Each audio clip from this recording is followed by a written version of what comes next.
چونکہ قریش مانوس ہوئے، یعنی جاڑے اور گرمی کے سفروں سے مانوس، لہٰذا ان کو چاہیے کہ اس گھر کے رب کی عبادت کرے جس نے انہیں بھوک سے بچا کر کھانے کو دیا اور خوف سے بچا کر امن عطا کیا۔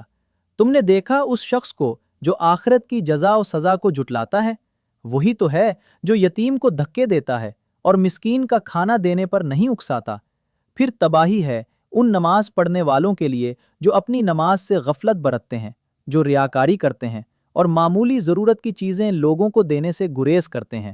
اے نبی صلی اللہ علیہ وسلم، ہم نے تمہیں کوثر عطا کر دیا، پس تم اپنے رب ہی کے لیے نماز پڑھو اور قربانی کرو، تمہارا دشمن ہی جڑ کٹا ہے۔ کہہ دو کہ اے کافرو، میں ان کی عبادت نہیں کرتا جن کی عبادت تم کرتے ہو، اور نہ تم اس کی عبادت کرنے والے ہو جس کی عبادت میں کرتا ہوں، اور نہ میں ان کی عبادت کرنے والا ہوں جن کی عبادت تم نے کی ہے، اور نہ تم اس کی عبادت کرنے والے ہو جس کی عبادت میں کرتا ہوں۔ تمہارے لیے تمہارا دین ہے اور میرے لیے میرا دین۔